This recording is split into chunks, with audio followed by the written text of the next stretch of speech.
vocês estão? Vamos começar a nossa aula falando de uma linguagem artística que particularmente eu sou apaixonada e eu acho que ela é uma das melhores porque ela alcança o maior número de pessoas de uma forma mais sensível, que é a música.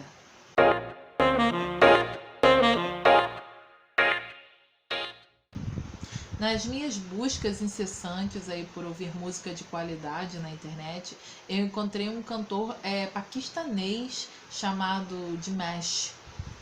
Na minha opinião, é um dos melhores cantores da atualidade. Ele tem uma grande extensão vocal e ele é simplesmente incrível. E ele canta uma música em francês, assim, eu não falo francês, eu não entendo francês, mas a música é simplesmente muito tocante. Quando eu escuto, eu sempre me emociono. É claro que depois eu fui na internet buscar a tradução e tudo, mas muito antes de eu ter buscado a tradução, muito antes de saber o significado da música, ela já havia me emocionado. Porque a música, ela é assim, você pode não entender o que está sendo falado ali, a letra e tudo, mas a música, ela penetra na nossa alma de uma forma muito singular, como nenhuma outra linguagem artística consegue alcançar. Então é muito importante você aprender sobre a música.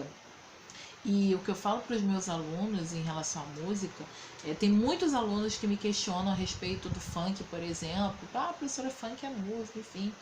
Não é o meu gosto musical, não entra na minha playlist funk.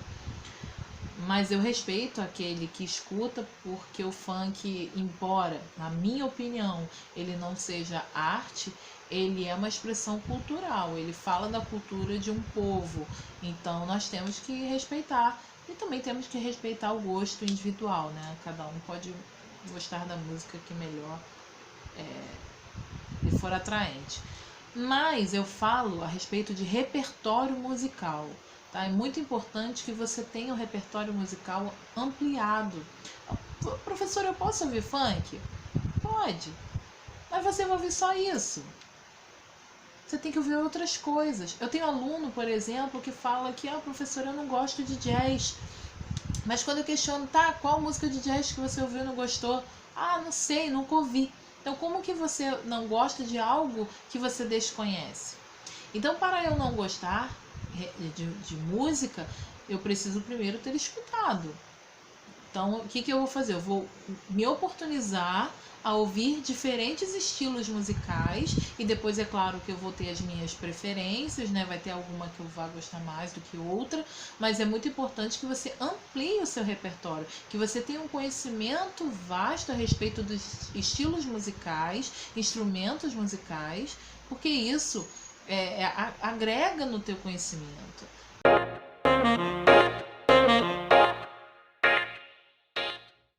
Bem, hoje nós vamos falar que a música se divide aí em grandes duas partes, que é a música popular e a música erudita. A música popular, ela é destinada para a massa, né? Ela para ser ouvida nos rádios, nos grandes shows.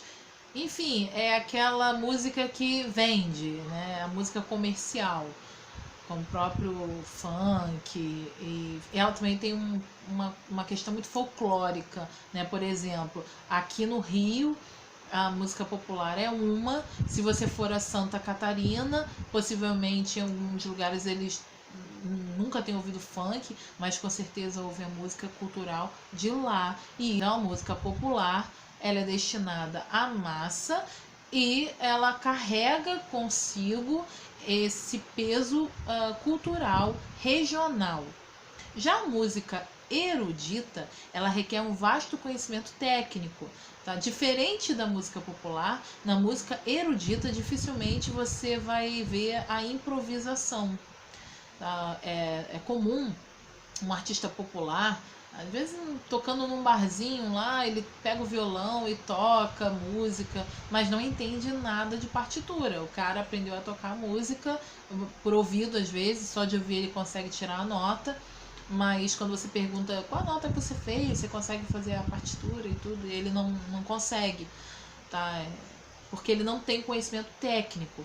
Já na música erudita, você não vai ver isso. O cara, para ele tocar ali, com certeza ele tem que ter um mínimo de conhecimento de teoria musical para conseguir tocar as músicas e atingir as notas.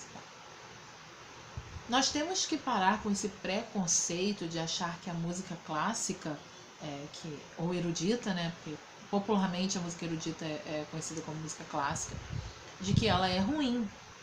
Tá? Nós temos que exterminar com esse preconceito, porque a música clássica ela é simplesmente maravilhosa e vale a pena você conhecer, vale a pena você ouvir.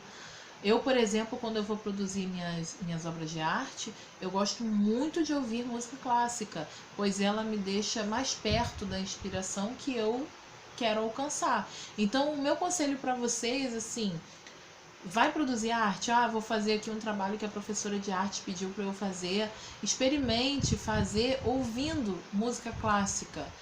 Você vai ver que a sua produção artística ela vai criar uma outra roupagem. Você vai estar muito mais envolvido com a arte ouvindo a música, porque arte é sensorial. Você precisa estar conectado com todas as sensações possíveis. E a música é uma delas, então aconselho que vocês escutem.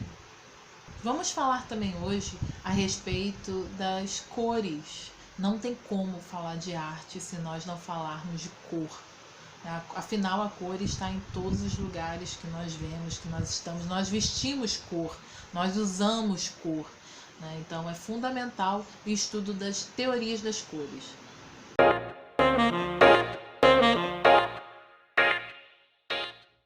Existia um físico chamado Isaac Newton, que começou a estudar em relação à teoria das cores.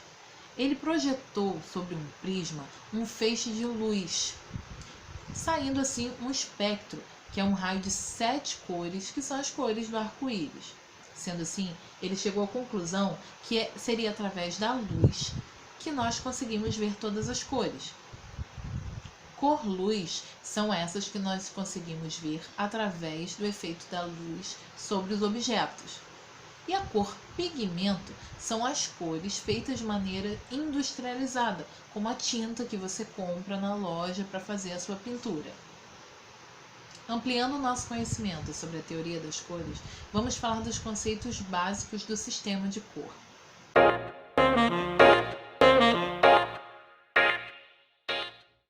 Podemos dividir as cores em primárias, secundárias, terciárias e neutras.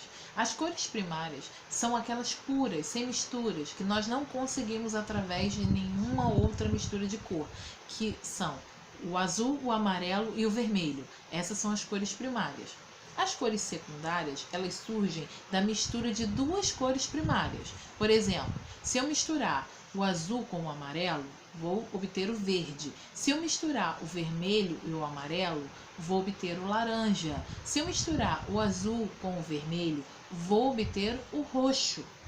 Essas 3 cores, que são o resultado das cores das misturas das primárias, que é o laranja, o roxo e o verde, são as chamadas cores secundárias. Resumindo, cores primárias: amarelo, azul e vermelho. Secundárias: laranja, roxo e verde. E tem ainda as cores terciárias, que surgem da mistura de uma cor primária com uma cor secundária, que pode ser o amarelo alaranjado, o vermelho arroxeado ou o azul esverdeado.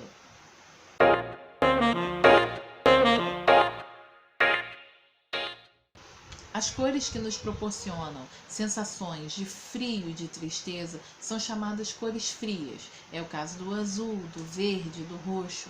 E as cores que nos causam sensação de calor e de alegria são chamadas cores quentes. É o caso do amarelo, do laranja e do vermelho.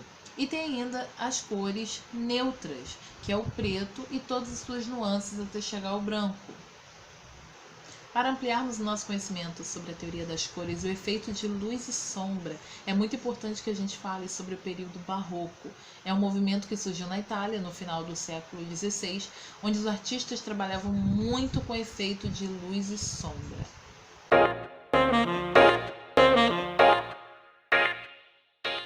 Na pintura, a sua principal característica é o uso do contraste do claro e escuro, dando efeito de profundidade em um jogo de luz e sombra, onde dá-se a expressão dos sentimentos. Um intenso realismo, cenas dramáticas, efeito ilusionista. A luz aparece projetada para guiar o olhar do observador até o acontecimento principal da obra. Eu quero que vocês leiam mais sobre o período barroco. É muito bonita, são muito bonitas as obras.